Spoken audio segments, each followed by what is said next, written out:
안녕하세요. 이번 시간에는 GCP의 데이터 스토리지 및 컨테이너 서비스에 대해서 알아보도록 하겠습니다. 저는 구글에서 클라우드 컨설턴트로 일하고 있는 황윤상입니다. 먼저 GCP의 데이터 스토리지부터 알아보도록 하겠습니다. 혹시 스토리지 혹은 데이터베이스에 익숙치 않으신 분들을 위해서 간략하게 데이터베이스 예시 아키텍처를 그려봤습니다. 일단 저희 온라인 이커머스 웹사이트를 하나 만든다고 가정을 해볼게요. 그러면 이 웹사이트에 사용자들이 붙어서 이제 로그인도 해야 될 거고요. 이 사이트에서 판매하는 물건들도 봐야 될 겁니다. 그런 정보들을 보여주려면 당연히 웹서버 뒤에 데이터베이스가 있어야 되겠죠. 이때 이 웹서버 뒤에 있는 데이터베이스가 실제 사용자들이 인터랙션을 하는 OLTP, 온라인 트랜잭션 프로세싱 데이터베이스라고 부릅니다. 그래서 사용자들이 정보를 조회를 한다거나 로그인을 한다거나 이런 처리들이 전부 이 OLTP용 DB에서 일어나게 되는 거죠. 자, 그런데 보다 보면 저희가 뭔가 물건이 얼마나 팔렸는지도 확인해 보고 싶고 이 DB를 분석해야 될 필요성이 생길 수가 있을 겁니다. 근데 그러면 지금 이 OLTP용 DB에다가 사용자들이 사용하고 있는 이 데이터베이스에다가 바로 분석 작업을 할 수가 있을까요? 사실 쉽지가 않을 겁니다. 이유가 몇 가지가 있는데요. 일단 첫 번째로는 OLTP는 말 그대로 살아있는 데이터베이스고 사용자들이 지금 사용을 계속하고 있기 때문에 혹시나 분석용 쿼리가 헤비하게 돈다거나 해서 데이터베이스에 과부하를 준다라고 한다면 서비스 자체에 영향을 미칠 수가 있겠죠. 그래서 그런 경우를 생각해 보면 분석용 쿼리를 바로 던지는 건 좋지 않은 경우가 될 수 있습니다. 그리고 다른 한 가지는 OLTP에 저장되어 있는 데이터들이 좋지 않은 경우들이 종종 왕왕 있어요. 예를 들면 널 값이 있다거나 아니면 표준에 맞지 않는다거나 포맷이 잘못되어 있다거나 이런 경우들이 있을 수가 있거든요. 그래서 데이터 클렌징 작업을 해줘야 될 필요성도 존재합니다. 그리고 마지막으로 사실 분석을 하기 위해서는 여러 서비스들의 데이터들을 한꺼번에 모아서 이걸 종합적으로 보고 분석 쿼리를 날리는 게 효율적인 경우가 많아요. 그래서 그런 경우에는 각각 데이터베이스로부터 데이터를 받아서 처리하는 데이터 웨어하우스라는 별도의 데이터베이스를 두고 여기에서 분석 쿼리를 실행하는 경우가 일반적입니다. 이렇게 다 모아서 분석해야 될 필요성이 있을 수 있기 때문에 OLTP용 데이터베이스에 바로 쿼리를 날리는 경우는 그렇게 흔치 않습니다. 그래서 중간에 ETL이라는 작업을 하게 되죠. Extract, Transform and Load라는 이름이고요. 데이터를 받아다가 필요한 만큼 변형을 시키고 데이터 클렌징도 들어갈 수가 있겠죠. 그리고 올랩용 데이터베이스, 온라인 애널리티컬 프로세싱용 데이터베이스에 데이터를 전달해서 여기에서 이제 분석을 수행하게 되는 겁니다. 아까 말씀드린 것처럼 여러 데이터 소스로부터 데이터를 받아서 한꺼번에 적재해 두고 이걸 분석하는 작업을 할 수 있도록 해주는 큰 데이터베이스가 데이터 웨어하우스라고 생각해 주시면 되겠습니다. 이렇게 해서 분석을 마치면 비즈니스 의사결정이라거나 이런 데 참고하실 수 있도록 대시보드나 BI 서비스를 연동해서 분석 결과를 확인해 보게 되는 거죠. 일반적으로 데이터베이스들은 이런 식으로 배치되고 사용된다 라고 생각하시면 되겠습니다. GCP에서는 지금 보시는 그림처럼 상당히 다양한 스토리지 옵션들을 제공해 주고 있습니다. 지금 일단 간략하게 한번 살펴보고요. 이따가 뒤에 다른 장표에서 세세하게 한번 다시 알아보도록 하겠습니다. 먼저 첫 번째 갈림길부터 볼게요. 왼쪽엔 unstructured, 오른쪽엔 structured 이렇게 되어 있습니다. unstructured, 비구조화된 이런 데이터의 예를 한번 들어보자면 이미지 파일이라거나 동영상 파일, 오디오 파일들과 같은 미디어들 이런 오브젝트들이 바로 unstructured 데이터에 해당되게 됩니다. 이런 데이터들은 저희 클라우드 스토리지라는 서비스를 이용하셔서 저장을 하시면 되겠습니다. 그 외에 이제 structured 데이터 같은 경우에는 트랜잭션을 처리하느냐 혹은 트랜잭션을 처리하지 않느냐에 따라서 한번 나눠볼 수가 있을 것 같아요. 트랜잭션이라고 하면 데이터베이스에서 처리되는 작업의 논리적인 단위를 일컫고요. 이제 잘 아시는 분들은 ACID 이런 특성과도 연계가 되어 있다는 것을 알고 계실 겁니다. 특히 트랜잭션 워크로드를 처리하는 데이터베이스들은 지금 왼쪽 갈래로 따라가서 보시면 되는데요. SQL을 사용하는지 혹은 노SQL을 사용하는지에 따라서 또 나뉘어질 수가 있습니다. 이 SQL을 사용한다는 얘기는 결국 관계형 데이터 모델로 데이터가 정리가 되어 있느냐에 대한 질문과 또 유사한데요. 그래서 SQL을 사용하는 경우에 그리고 하나의 데이터베이스만으로 전체 서비스 대응이 충분하다 이렇게 생각되는 경우에는 저희 서비스 중에 클라우드 SQL을 사용해 보실 수가 있을 겁니다. 만약에 서비스 자체가 매우 글로벌하고 그리고 수평적인 확장이 필요한 경우에는 저희 클라우드 스패너를 또 고려해 보실 수가 있고요. 만약에 노스QL 형태의 데이터베이스를 사용해 보겠다. 우리는 관계형 데이터 모델을 굳이 사용할 필요가 없다 라고 생각하신다면 그러면 오른쪽으로 내려오셔서 아래에 보이는 클라우드 데이터 스토어 혹은 파이어 스토어를 사용해 보실 수가 있습니다. 이 데이터 스토어, 파이어 스토어에 대해서도 뒤에 조금 더 자세히 설명을 드리도록 할게요. 스트럭처드 데이터 중에 이제 트랜잭셔널 워크로드가 아니라 데이터 애널리틱스, 즉 분석에 관련된 워크로드를 다룬다라고 가정을 하면 지금 맨 오른쪽에 보시는 두 가지 서비스를 생각해 보실 수가 있습니다. 만약에 지금 사용하시는 데이터가 비정형, 그러니까 정형화되어 있지 않고 키밸류 형태로 되어 있고 그리고 스루풋이 매우 커요. 하이 스루풋을 가지고 있고 그리고 로우 레이턴시가 필요하다라고 하는 경우에는 클라우드 빅테이블이라는 서비스를 사용해 보실 수가 있습니다. 그리고 만약에 정형화된 테이블들을 상당히 많은 수를 적재를 하고 있고 이 적재되어 있는 데이터로부터 뭐 에드워 쿼리라거나 혹은 좀 더 복잡한 분석용 쿼리를 던지셔야 되는 경우라면 빅쿼리를 생각해 보실 수가 있겠죠. 오늘은 이렇게 쭉 설명드렸던 데이터 스토리지 서비스들 중에 코어라고 부를 수 있는 5가지 서비스를 설명을 드릴 예정입니다. 빅쿼리 같은 경우에는 분석에 훨씬 더 특화되어 있는 서비스이기 때문에 추후 관련 세션에서 조금 더 심도 깊게 알아보시면 좋을 것 같습니다. 그러면 넘어가 보겠습니다. 먼저 클라우드 스토리지에 대해서 알아보도록 하겠습니다. 클라우드 스토리지는 블록 기반의 오브젝트 스토리지 서비스입니다. 혹시 스토리지 하면 사실 제일 먼저 떠오르시는 게 어떤 게 있을까요? 저 같은 경우에는 사실 스토리지라고 부르면 하드디스크 드라이브라거나 아니면 SSD 같은 것들이 먼저 생각이 납니다. 이런 스토리지들은 블록 스토리지라고 부릅니다. 그래서 블록 스토리지는 스토리지의 입출력 단위가 블록인 경우를 이야기를 하고요. 그래서 OS에서, 오퍼레이팅 시스템에서 이 블록 단위의 입출력을 관리해야 되는 형태의 스토리지입니다. 그래서 OS 레벨에서 이 블록 스토리지를 이용해서 파일 시스템을 그 위에 얹고 사람들이 이해하기 좋도록 파일 형태로 데이터를 보여주게 되는 거죠. 그러면 블록 스토리지는 알았는데 오브젝트 스토리지는 뭐냐? 오브젝트 스토리지는 스토리지의 입출력 단위가 오브젝트인 경우라고 생각을 해주시면 되겠습니다. 오브젝트는 쉽게 말하자면 데이터의 덩어리, 바이트의 덩어리라고 생각을 해주시면 될 것 같고요. 파일과 개념적으로나 모양상으로 상당히 유사하다라고 생각해 주시면 될 것 같습니다. 그래서 이 오브젝트를 저장하면서 글로벌하게 유니크한 키를 이제 지정을 하게 되는데요. 비유를 하자면 우리 미술관이나 박물관 같은 곳에서 코트를 맡기거나 소지품을 맡기는 경우들이 있잖아요. 이때 맡기면서 번호표를 받게 됩니다. 근데 이 번호표는 다른 사람들과 겹치면 안 되겠죠. 유니크해야 되겠죠. 그래야 나중에 이 번호표를 내고 코트를 찾을 수가 있을 테니까요.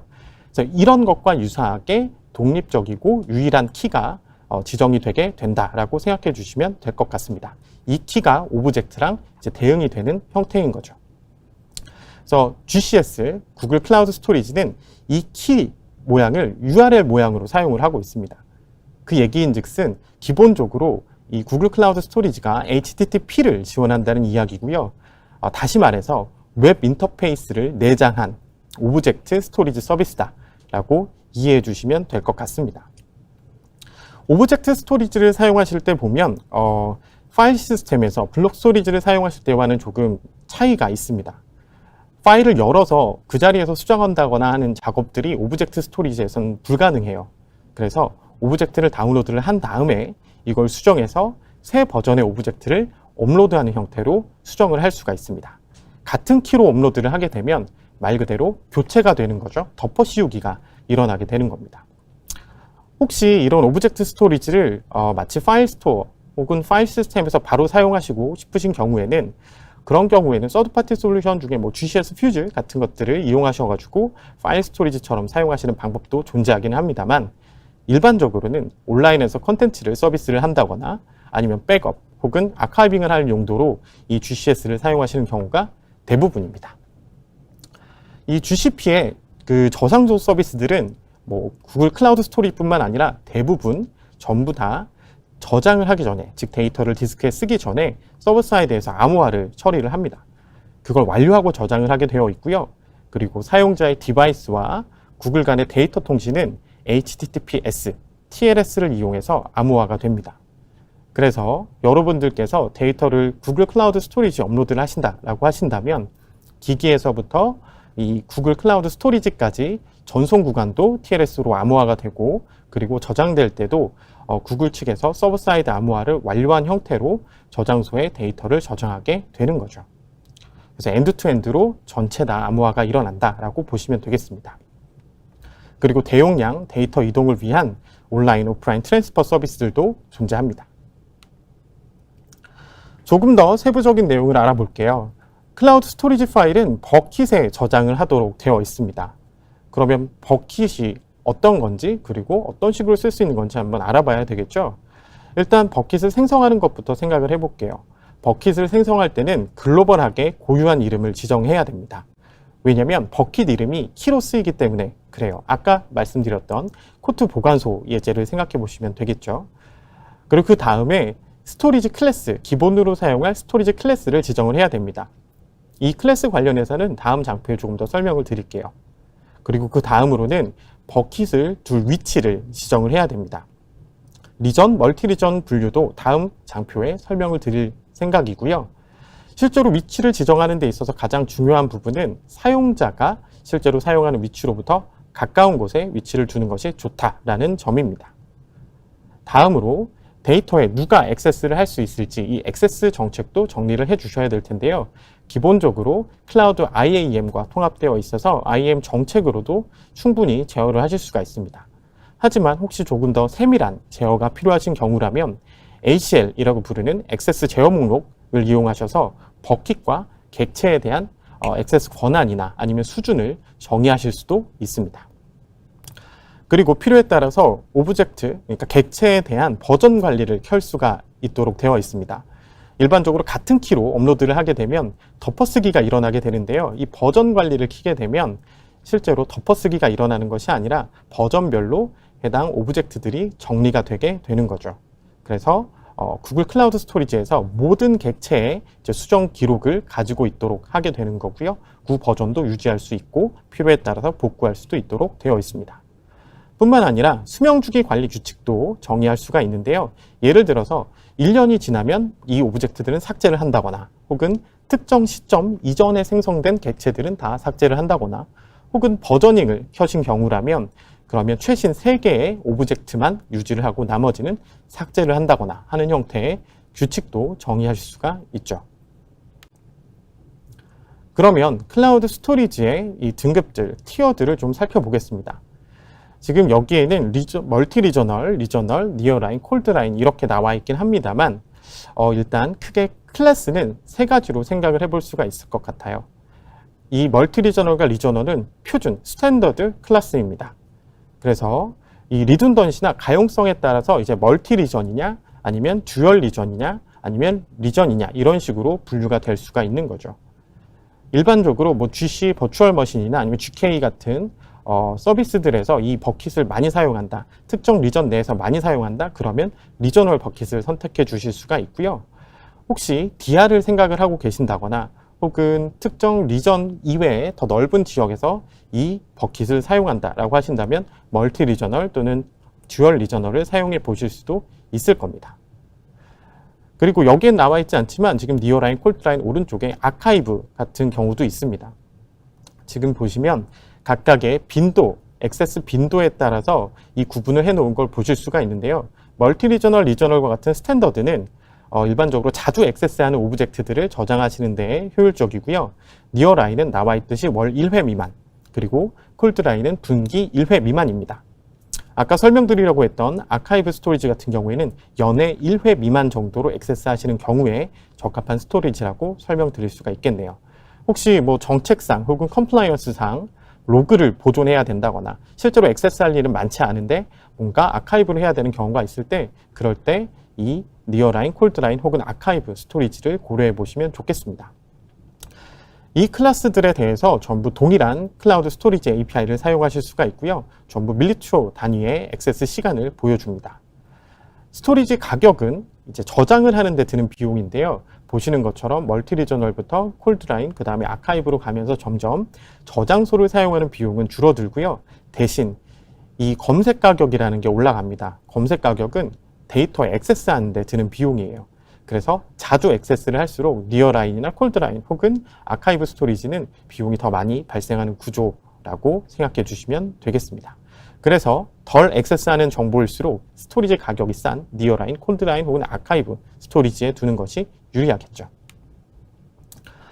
자, 그러면 데이터를 클라우드 스토리지에 어떻게 저장을 할 수가 있을까요? 일단 가장 편한 방법부터 보시죠. 온라인 트랜스퍼입니다. 콘솔에 들어가시거나 아니면은 저희 GS 유틸 CLI를 이용해서 바로 편리하게 파일을 클라우드 스토리지에 드래그 앤 드롭 같은 것들을 통해서 저장을 해볼 수가 있죠. 그런데 뭐 파일이 한두 개, 뭐 이 정도면 괜찮겠습니다만 지금 저희 뒤에 데이터베이스, 데이터가 막 몇 테라바이트가 쌓여 있고 이걸 옮겨야 되는 경우다 라고 가정을 해볼게요. 그러면 일일이 드래그 앤 드롭을 한다거나 아니면 GS 유틸 CLI를 사용하는 것이 힘들 수가 있겠죠. 이런 경우에 사용하실 수 있는 서비스가 스토리지 트랜스퍼 서비스 또는 트랜스퍼 어플라이언스 서비스입니다. 예를 들어서 지금 데이터의 원천 소스가 온라인에 있는 경우, 그래서 네트워크를 사용해서 스토리지를 전송을 해야 되는 경우라면 그러면 스토리지 트랜스퍼 서비스를 사용해 보실 수가 있습니다. 데이터 소스를 지정하고 타깃 버킷을 지정하고 일괄 전송을 예약해서 관리하실 수가 있도록 되어 있죠. 물리적으로 이제 데이터를 보내는 옵션도 존재합니다. 그게 바로 트랜스퍼 어플라이언스인데요. 이걸 신청하시게 되면 택배로 스토리지 서버를 저희가 보내드립니다. 그래서 여기에 데이터를 저장하고 반환 요청을 하시면 그러면 다시 또 물리적으로 이 장비가 저희 데이터 센터 쪽으로 이동해서 지정하셨던 타깃 버킷에 저장되게 되는 거죠. 그래서 이 클라우드 스토리지는 저희 GCP의 다른 서비스들과 함께 당연히 잘 사용될 수가 있습니다. 뭐 빅쿼리나 클라우드 SQL 같은 데이터베이스에 백업 등을 위해서 뭐 테이블을 내보낸다거나 혹은 가져온다거나 하는 작업을 할 수도 있고요. 뭐 앱엔진, 로그 같은 것들 혹은 클라우드 데이터 스토어의 백업 혹은 웹 어플리케이션에서 사용하는 이미지 같은 것들도 클라우드 스토리지에 사용해서 저장해서 사용하실 수가 있습니다. 또 필요에 따라서 이제 컴퓨터 엔진을 실행하실 때 필요한 스타트업 스크립트라거나 아니면 이미지 같은 것들도 클라우드 스토리지에 저장해서 사용하실 수가 있죠. 상당히 다양한 사용 사례가 있을 수가 있습니다. 여기까지 클라우드 스토리지에 대해서 설명을 드렸는데요. 어느 정도 잘 이해가 되셨을까요? 네, 그러면 클라우드 빅테이블로 넘어가서 다시 설명을 드리도록 하겠습니다. 클라우드 빅테이블은 관리형 노시퀄 서비스입니다. 매니지드 서비스라는 거고요. 그 얘기인즉슨 구글이 이 빅테이블을 관리해 준다라는 이야기가 되겠죠. 그래서 뭘 설치를 한다거나 패치를 한다거나 이런 작업들을 고민하실 필요가 전혀 없습니다. 이 빅테이블은 키밸류 타입의 노시퀄 빅데이터 데이터베이스예요. 그리고 실제로 저희 서비스들 중에 뭐 구글 서치라거나 아니면 구글 애널리틱스, 뭐 구글 맵, 아니면 지메일과 같은 저희 대규모 서비스들에서도 이 빅테이블을 사용하고 있습니다. 이 빅테이블의 특징은 엄청나게 빠른 키밸류 룩업 성능을 보여준다라는 거죠. 그리고 HBase API로 액세스를 할 수가 있고요. 빅데이터나 아니면 하드 에코시스템과 기본적으로 호환되도록 디자인이 되어 있습니다. 그래서 빅테이블의 특징들 조금 더 몇 가지 설명을 드려볼게요. 일단 빅테이블은 저희가 전부 관리를 하고 있기 때문에 높은 데이터의 내구성을 자동적으로 유지하도록 되어 있습니다. 뭐 데이터를 복제하시겠다라고 한다면 클러스터를 간단히 추가하면서 처리를 할 수도 있고요. 그리고 상시 데이터가 암호화되어 저장되도록 되어 있습니다. 그리고 앞서 말씀드렸던 클라우드 스토리지와 마찬가지로 IAM, 롤, 역할 기반의 ACL도 적용하실 수가 있도록 되어 있죠. 이 빅테이블은 사실 레이턴시가 짧다는 게 정말 강한 특징입니다. 그래서 매우 많은 양의 단일키 입력 데이터들을 쭉 저장하는 데 상당히 적합하죠. 예를 들면 뭐 IoT 센서들에서 시시각각 올라오고 있는 수많은 데이터들이라거나 아니면은 시계열 데이터와 같은 것들 혹은 이벤트에서 발생하고 있는 데이터들 이런 것들을 저장하기에 상당히 적합한 데이터베이스다라고 생각을 하시면 되겠습니다. 맵리듀스와 같은 작업들에 또 특화가 되어 있고요. 하지만 관계형 DB가 아니라는 점은 한 번 더 살펴보시고 넘어가면 좋겠습니다. 그러면 이 빅테이블을 어떤 식으로 사용하게 되는가? 제일 먼저 어플리케이션에서 이 빅테이블에 액세스를 해야 되는 경우들이 있을 겁니다. 그런 경우에는 뭐 일반적으로는 HBase 클라이언트를 사용해서 빅테이블의 정보를 읽거나 쓸 수가 있죠. 그래서 일반적인 어플리케이션에서 이 방법을 사용하도록 많이 가이드를 드립니다. 그 외에도 이제 스트리밍을 처리하는 데이터 서비스들이 있을 거예요. 예를 들면 클라우드 데이터 플로우 스트리밍이라거나 아니면 스파크 스트리밍, 뭐 스톰과 같은 다양한 스트림 처리 프레임워크들을 사용하시는 경우라면 데이터들을 바로 클라우드 빅테이블에 스트리밍을 해서 꽂아 넣을 수가 있도록 되어 있습니다. 스트리밍도 아니고 어플리케이션에서 접근한 것도 아니라면 또 어떤 경우가 있을까요? 데이터를 배치 프로세싱 해야 되는 경우도 있을 겁니다. 그래서 뭐 하드 맵리듀스라거나 아니면 저희 클라우드 데이터 플로우 혹은 스파크와 같은 뭐 배치 프로세스 쪽에서 이 빅테이블에 접근해서 데이터를 쭉 읽고 프로세싱을 한 다음에 다시 그 결과를 이제 빅테이블 쪽에 기록을 한다거나 하는 경우도 상당히 일반적인 예라고 볼 수가 있겠죠. 아까 제가 빅테이블이 상당히 성능 면에서 특히 속도 면에서 강점이 있다라고 말씀을 드렸는데요. 빅테이블은 노드당 10,000 QPS를 제공합니다. 그리고 무엇보다 더 놀라운 점은 이 노드들이 늘어날 때마다 이 QPS 수치가 선형적으로 증가하게 됩니다. 보시는 것처럼 빅테이블 노드가 2대일 때는 20,000 QPS를 보여주는데요. 빅테이블 노드가 만약에 30개다 라고 하면 300,000 QPS를, 그리고 300개의 노드를 가지고 있다라고 한다면 3밀리언 300만 QPS를 보여준다 라고 되어 있죠. 이게 다 분산 처리 아키텍처로 구성이 되어 있기 때문에 이런 식의 성능 향상을 보여주고 있습니다. 그래서 필요에 따라서 더 빠른 QPS가 필요하신 경우라면 노드를 붙이는 형태로 충분히 활용하실 수 있다는 게 장점 중에 하나가 되겠네요. 그 다음으로는 RDB, SQL 형태의 데이터베이스를 한번 알아보겠습니다. 제일 먼저 말씀드릴 서비스는 클라우드 SQL입니다. 클라우드 SQL은 구글이 관리하고 있는 관리형 RDBMS 서비스예요. 여기서 관리형이라고 얘기를 한다면 데이터베이스를 설치한다거나 아니면 뭐 패치를 하거나 업데이트를 하거나 백업하거나 복제하거나 이런 꼭 필요하지만 우리가 직접 하려면 상당히 귀찮을 수도 있고 번거로운 작업들을 구글이 대신 진행한다라고 생각해 주시면 될 것 같습니다. 그래서 사용자분들께서는 편리하게 뭐 MySQL, 포스트그레, 그 다음에 SQL 서버, MS SQL이죠. 이 중에서 원하시는 것을 선택하셔가지고 바로 사용하시면 되는 거죠. 그리고 쉽게 뭐 액티브 스탠바이 형태의 하이 어베일러빌리티, 고가용성 구성 같은 것들을 설정하실 수가 있고요. 이 고가용성 구성은 당연히 싱크로 이제 이루어집니다. 그리고 GCP가 만약에 문제가 생겼다, 존에 문제가 생겼다, 액티브가 죽었다, 그러면 스탠드 바이 쪽으로 자동적으로 페일오버가 되도록 처리를 해줍니다. 일단 MySQL 기준으로 설명을 드리자면 뭐 백업 같은 경우에 인스턴스당 최대 365개의 자동 데일리 백업을 수행할 수가 있고요. 인크리멘탈로 처리가 됩니다. 그리고 이 백업은 디스크 레벨의 스냅샷을 GCS 쪽에 저장을 하는 형태로 이루어지죠. 그리고 오토메이티드 백업 기능과 바이너리 로깅 기능을 같이 사용을 하시면 포인트 인 타임 리커버리, 특정 시점으로 리커버리를 하는 기능도 제공해 주고 있습니다. 수직 확장 관련해서 최대 96개의 vCPU, 그리고 624GB의 램, 그리고 64TB의 DB 사이즈까지 스케일 업을 하실 수가 있고요. 그리고 최대 IOPS는 6만 정도라고 보시면 될 것 같습니다. 디스크 사이즈도 이제 오토 인크리즈, 즉 자동으로 늘려주는 기능도 존재합니다. 하지만 여기서 한 가지 알아두셔야 될 부분은 자동으로 시링크 해주지는 않습니다. 시링크는 불가능하다. 이 점 알아두시면 좋을 것 같고요. 그 다음에 읽기의 수평 확장 같은 경우에는 저희가 리드 리플리카를 만드는 기능을 가지고 있습니다. 그래서 리드 리플리카를 배치함으로써 읽기 I/O를 조금 분산시키실 수가 있고요. 필요에 따라서 크로스 리전도 지원하니 크로스 리전 리드 리플리카를 이용해서 일종의 리전 단위의 읽기 분산 혹은 DR 같은 시나리오도 처리해 보실 수가 있을 것 같네요. 그리고 보안 관련해서는 빌트인으로 저희 네트워크 방화벽이 들어가 있고요. 그래서 액세스 권한을 주어야 이제 데이터베이스 인스턴스에 접근할 수 있도록 되어 있습니다. 그리고 클라우드 SQL 데이터는 역시 구글 내부 네트워크에서는 전부 다 암호화돼서 데이터가 오가게 되고요.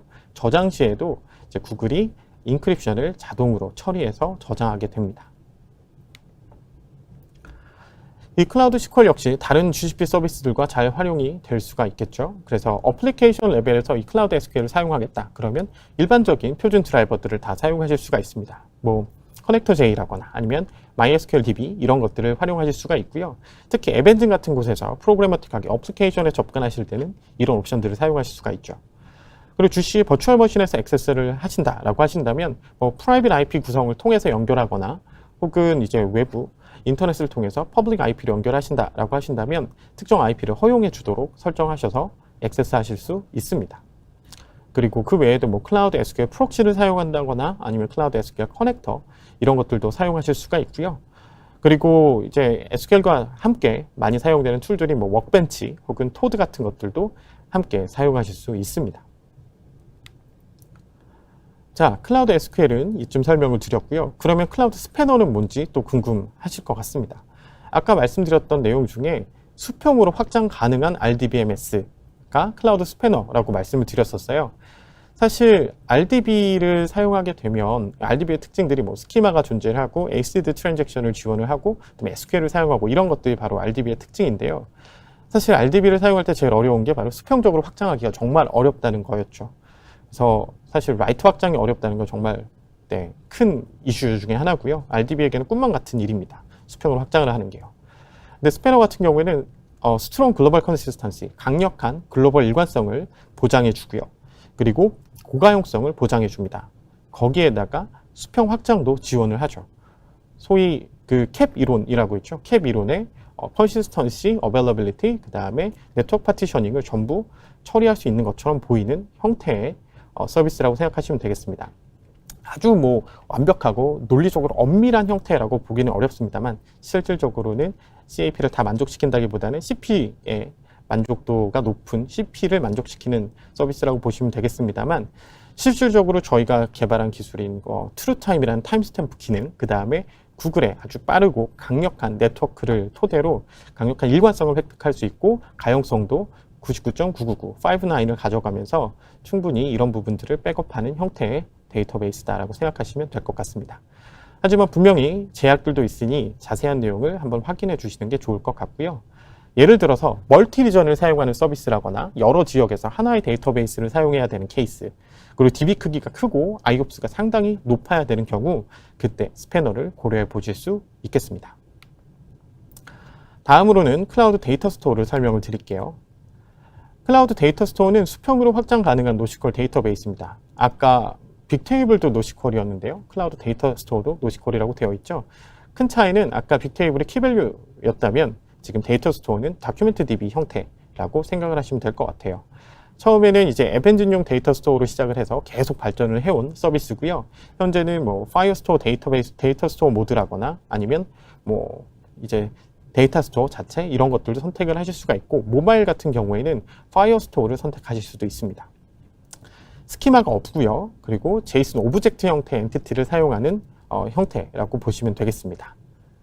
그래서 뭐 완전 관리형 서비스, 아까 말씀드렸던 다른 데이터 스토어 서비스들과 유사하게 저희가 관리형 서비스로 제공을 하고 있고요. 분산 아키텍처를 사용해서 확장들도 자동적으로 처리가 됩니다.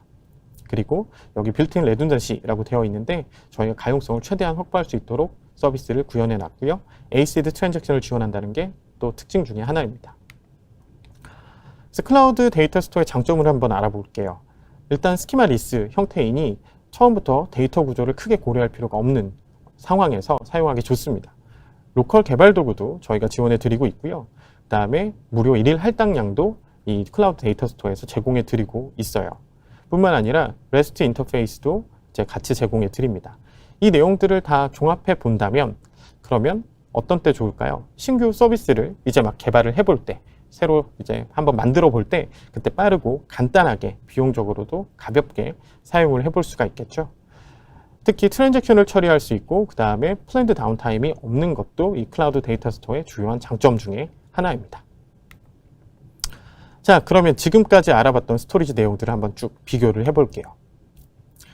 일단 비구조화된 데이터의 경우는 지금 가운데 빨간색으로 나와 있죠. 블랍스토어, 클라우드 스토리지에 저장을 해두시면 되겠습니다. 뭐 이미지라거나 미디어 파일이라거나 이런 것들이요.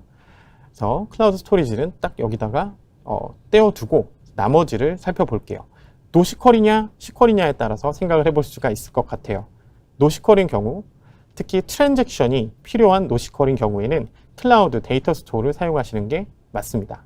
그리고 트랜잭션이 아니라 대용량의 빠른 키밸류 룩업이 필요하다. 그런 경우라면 클라우드 빅테이블을 고르시는 게 맞고요. 시퀄인 경우에 그리고 일반적인 사용 사례에 적합한 경우라면 클라우드 SQL을 선택하실 수 있을 거고요. 만약에 수평적으로 확장을 하는 게 필요하다. 혹은 멀티 리전에서 사용을 해야 되는 케이스가 있다. 그렇다면 클라우드 스패너도 검토해 보실 수 있습니다. 트랜잭션이 아니라 분석용 DB가 필요하다. 이제 데이터 웨어하우스 같은 데서 분석을 하던 그런 워크로드를 돌리고 싶다라고 하신다면 이 맨 끝에 있는 픽쿼리를 선택하셔야 될 거고요. 아마 사용 사례가 조금 더 와 닿으실 수 있을 겁니다. 이미지나 미디어 파일은 클라우드 스토리지로 바로 저장을 하면 될 거고요. 에벤즈를 사용하시거나 아니면 서비스 초기에 빠르고 간단하게 사용할 노시퀄 DB를 찾는다? 그러면 클라우드 데이터 스토어가 맞고요. 에드텍, 핀텍, IoT 등 다양한 데이터들이 빠르게 계속 몰아치듯 들어오는 경우라면 빅테이블을 선택하시는 게 좋겠습니다.